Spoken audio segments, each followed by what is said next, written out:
بسم اللہ الرحمن الرحیم۔ السلام علیکم۔ ویڈیو کو آخر تک ضرور دیکھیے اور چینل کو سبسکرائب کریں، شکریہ۔ 20 سال جیسے رنگت چاہتے ہو تو چقندر کو پیس کر خوبانی کے ساتھ کھایا کرو، جوانی والی رنگت واپس آ جائے گی۔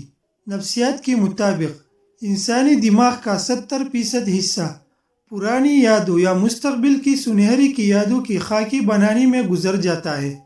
نیم کی پتوں کو پاؤں کی تلوں پر مسلنے سے قد بڑھ جاتا ہے۔ آپریشن وغیرہ یا زخم کی نشانات دور کرنے کے لیے ایلوویرا کی گودی میں تھوڑا سا زیتون کا تیل ڈال کر گرم کر کے روزانہ لگائے، آہستہ آہستہ نشانات ختم ہو جائے گی۔ صبح کے وقت یعنی کہ فجر کے وقت کا دیکھی جانے والا خواب سچا ہوتا ہے۔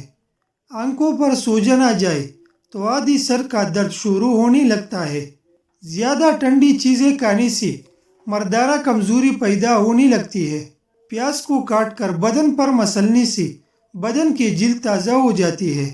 نفسیات کے مطابق آپ جتنی مرضی کوشش کر لیں، آپ یہ بات یاد نہیں کر سکتے کہ آپ کا خواب کہاں سے شروع ہوا اور کہاں پر ختم۔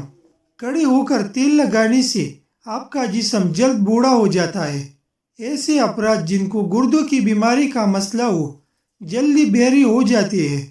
ابابیل وہ واحد پرندہ ہے جو رمضان المبارک میں چہرہ ڈھانپ کر پانی پیتا ہے تاکہ کسی روزہ دار کو دیکھ کر تکلیف نہ پہنچے۔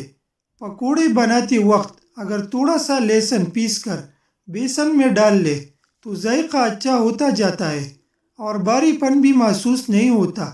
اگر آپ جوانی جیسے جسم میں طاقت چاہتی ہے تو دودھ میں گل ڈال کر پیا کرو۔ اگر آپ جوان رہنا چاہتے ہیں تو نہار منہ پانی میں چند چلغوزے ڈال کر اوپر سے دودھ پی لیا کرے۔ چائے پینے سے پیشاب میں یورک ایسڈ کی تعداد بڑھ جاتی ہے۔ بڑھاپا جلدی نہیں آتا، لہٰذا رات کو سونے سے پہلے اچھی طریقے سے تیل سے مالش کرے۔ ناخنوں پر تیل لگانے سے گھٹنے اور جوڑ مضبوط ہوتے ہیں۔ ایسا گھر جس میں نیم کا درخت ہو تو اس گھر میں بیماریاں بہت کم پیدا ہوتی ہیں۔ کلونجی کا تیل دہی میں ڈال کر لگانے سے بال کافی لمبے عرصے تک کالے رہتے ہیں۔ خربوزہ وہ فروٹ ہے جو معدے کی تیزابیت کو ختم کرتا ہے اور جلد کے مختلف بیماریوں سے بھی حفاظت کرتا ہے۔